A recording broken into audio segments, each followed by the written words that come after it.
మెదక్ జిల్లా రామయ్యపేట పట్టణంలోని ఆర్యవైశ్య భవనంలో విశ్వ హిందూ పరిషత్ మాతృశక్తి ఆధ్వర్యంలో శుక్రవారం నాడు శ్రావణ మాసంలో నిష్ఠతో హిందువులు పవిత్రంగా నిర్వహించేటువంటి వరలక్ష్మి వ్రతాన్ని మరియు కుంకుమ పూజ కార్యక్రమాన్ని మహిళలు ఘనంగా నిర్వహించారు. ఈ సందర్భంగా ప్రముఖ హైకోర్టు న్యాయవాది వక్త మౌనిక సుంకర మాట్లాడారు. శ్రావణ మాసం ప్రారంభంలో వరాలు ఇచ్చే దేవతగా వరలక్ష్మి దేవుని కొలిచే ఆచారం ఉందన్నారు. వరలక్ష్మి దేవుని పూజిస్తే అష్టలక్ష్మిలను పూజించినట్టే. సమాజంలో మన కుటుంబం క్షేమంగా ఉండాలని, అష్ట ఐశ్వర్యాలు కలగాలని అన్నారు. మన యొక్క సంపద పెరగాలని, కీర్తి ప్రతిష్టలు పెరగాలని, సంతోషంగా ఉండాలని ఈ వ్రతాన్ని జరుపుతామని అన్నారు. ఈ కార్యక్రమంలో ఆర్యవైశ్య సంఘం మహిళలు పెద్ద సంఖ్యలో పాల్గొన్నారు.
ప్రశాంతమైన మనసు ఆనందం ఉండడమే ఆశీర్వాదం.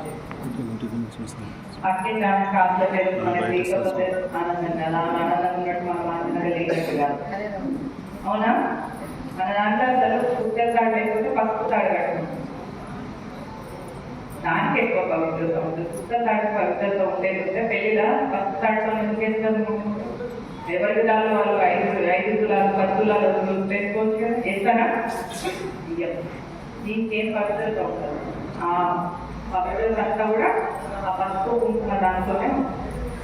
కాబట్టి వాళ్ళకి ఎక్కుంది వీళ్ళకి ఎక్కుంది అనే ఇలాంటి ఆలోచనలు పక్కన పెట్టారు. ఎందుకంటే ఆ వాళ్ళకి ఎవరికి ఎక్కువగా ఎవరికి తక్కువగా అదంటే ఈ జన్మ వరకు, ఈ శరీరం ఉన్నంత వరకు. ఒకసారి ఈ శరీరం కాలిపోయిందంటే మళ్ళీ ఇంకొక జన్మ ఎత్తుకోవాల్సిందే కదా. మరి ఇంకో జన్మ ఎత్తుకోవాలంటే, ఇంకో జన్మ ఉత్తమంగా ఉండాలంటే ఈ జన్మలో మంచి పనులు చేయాలి కదా.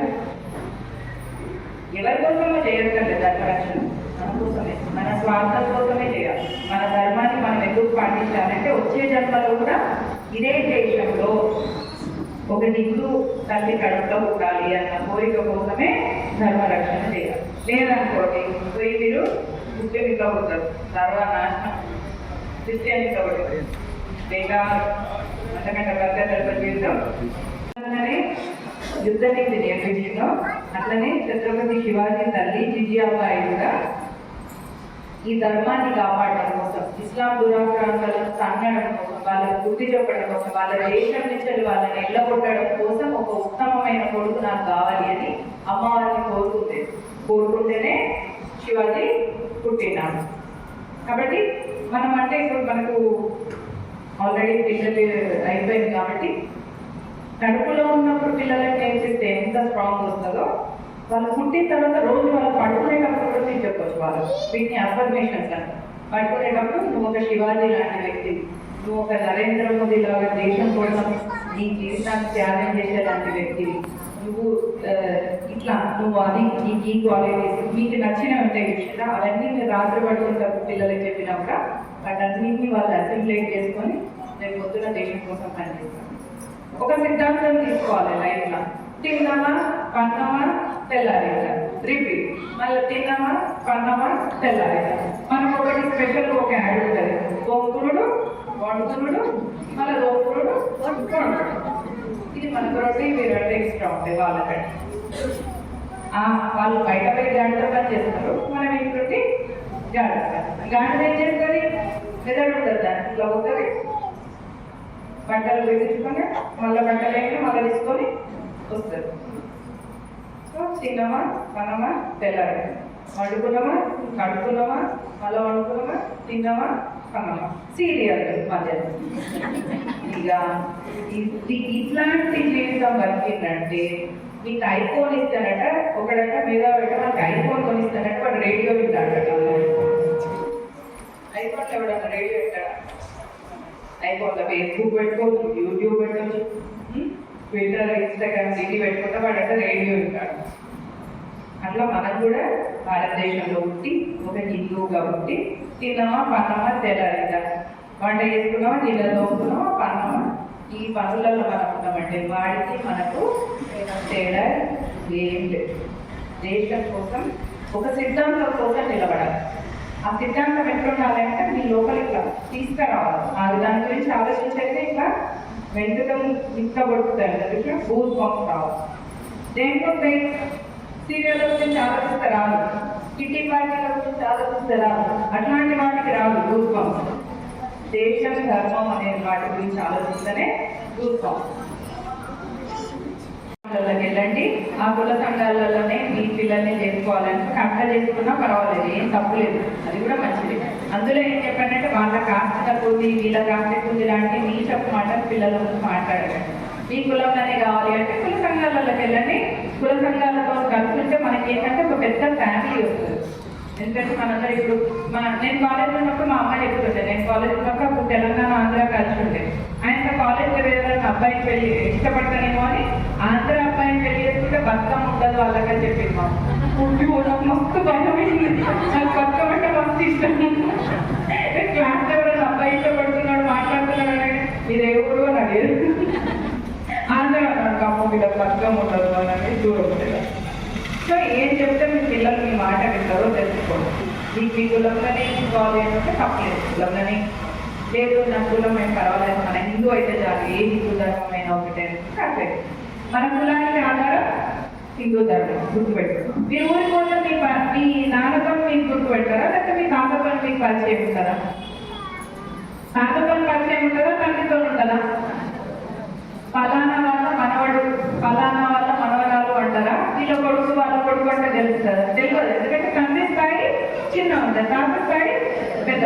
అట్లనే మన కులం స్థాయి చిన్న ఉంటుంది, మన ధర్మం స్థాయి పెద్దది.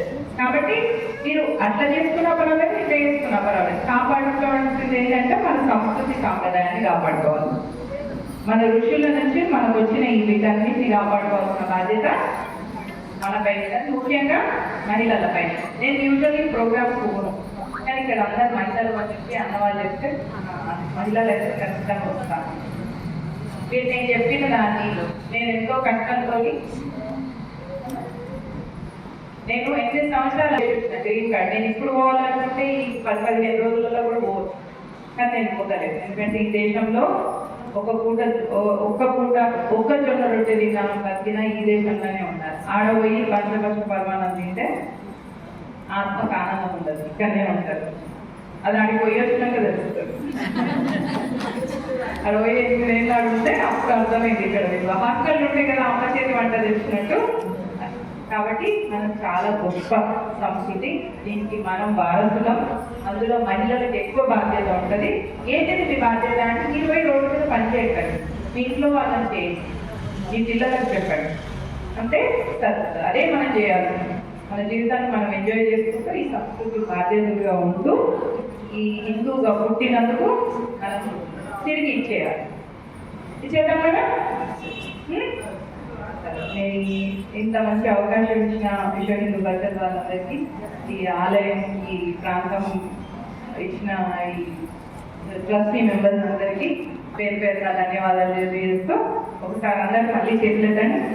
జై శ్రీరామ్, జై శ్రీరామ్, జై శ్రీరామ్, భారత్ మాతా కీ, భారత్ మాతా కీ, భారత్ మాతా కీ, ధార్మిక సనాతన వైదిక హిందూ ధర్మ కీ, ధార్మిక సనాతన వైదిక హిందూ ధర్మ కీ. ఇంకొకటి చెప్తా.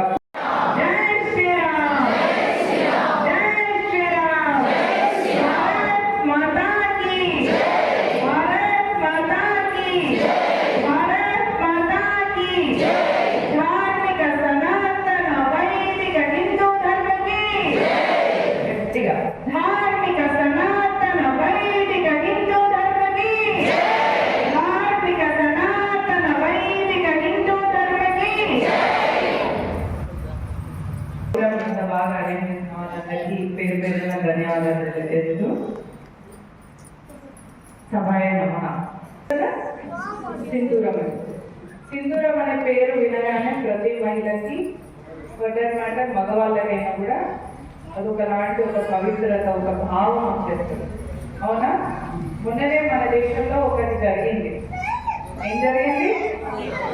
సింధూరం పేరుతోని ఆపరేషన్ జరిగితే అక్కడ ఒకడొచ్చి పాకిస్తాన్ ఇస్లామిక్ ముస్లిం టెర్రరిస్ట్ కుక్క వచ్చి హిందువా ముస్లిమా అని అడిగినాడు. అడిగిన తర్వాత హిందూ ముస్లిం అని తేడా ఎట్లా తెలవాలి అని వాడు ప్యాంట్ ఇప్పి చూసి కన్ఫర్మ్ చేసుకొని అచ్చా వీళ్ళు హిందువులు, వీళ్ళు ముస్లింలు, ముస్లిం అయిన వాళ్ళని పక్కకు జరగండి అని చెప్పి హిందువులని చూసి కళ్ళ ముందర భర్త చనిపోతే ఆ ఆడబిడ్డ ఎట్లా ఉంటారు?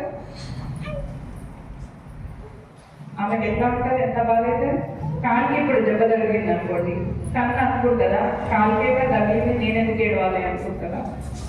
కన్నుంచి నీళ్ళు వస్తాయి కదా. మరి అక్కడ ఒక ఆడబిడ్డకు, ఒక హిందూ ఆడబిడ్డ మృదుట సింధూరాన్ని ఒక ముస్లిం టెర్రరిస్ట్ కుక్క మతం పేరు మీద ఆమె సింధూరాన్ని సెట్ చేసినప్పుడు మన కంట్లోంచి నీళ్ళు వచ్చినాయి చూసిగా, అది మీలో ఉన్న హిందుత్వం, అది మనలో ఉన్న నిజమైన హిందుత్వం.